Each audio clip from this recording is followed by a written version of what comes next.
मैदान ही वो मंच थे जहां भारत के सबसे बड़े साम्राज्यों का नाटक खेला गया। और इसका कारण सिर्फ उपजाऊ मिट्टी नहीं था। हम सब जानते हैं कि यहाँ की जलोढ़ मिट्टी खेती के लिए बेहतरीन थी, लेकिन सिर्फ अच्छी खेती से एक साम्राज्य कैसे खड़ा हो सकता है? मतलब what's the specific mechanism? The mechanism is agricultural surplus. कृषि अधिशेष। हाँ, इसे ऐसे समझिए, यहाँ की जमीन इतनी उपजाऊ थी कि एक किसान अपने परिवार की जरूरत से कहीं ज्यादा अनाज पैदा कर सकता था। ये जो एक्स्ट्रा अनाज था, यही सरप्लस था, और इसी सरप्लस ने एक गैर कृषि आबादी को सपोर्ट करना संभव बनाया। सैनिक, प्रशासक, पुजारी, कारीगर। अच्छा।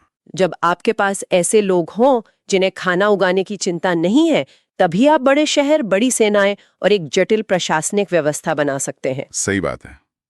तो ये सरप्लस एक तरह से इंजन ऑयल की तरह था, जिसने स्टेट मशीनरी को चलाया। इसका मतलब ये भी है कि जिन इलाकों में ये सरप्लस नहीं था, वहां बड़े राज्य बन ही नहीं पाए। There is a very strong correlation. आप देखेंगे कि मौर्य और गुप्त जैसे विशाल साम्राज्य इसी गंगा के मैदान में फले फूले। और इन मैदानों में बहने वाली नदियां, ये तो उस समय के नेशनल हाईवेज रही होंगी। आप इसे प्राचीन भारत का नेशनल वाटरवेज प्रोजेक्ट समझ सकती हैं। उस समय सड़कें बनाना आज के मुकाबले कहीं ज्यादा मुश्किल था, तो नदियां ही कम्युनिकेशन और कॉमर्स की लाइफलाइन थीं। मतलब ये एंशिएंट इंडिया की अमेज़न प्राइम डिलीवरी का जरिया थी। हाँ, कह सकते हैं।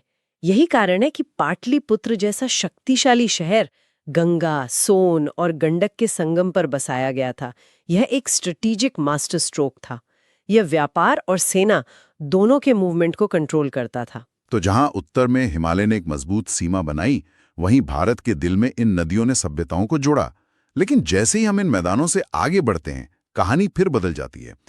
विंध्या पर्वत, इसने तो भारत को दो अलग अलग सांस्कृतिक दुनियाओं में बांटने की कोशिश की। क्या ये सचमुच भारत को दो हिस्सों में बांट पाया? Yes and no.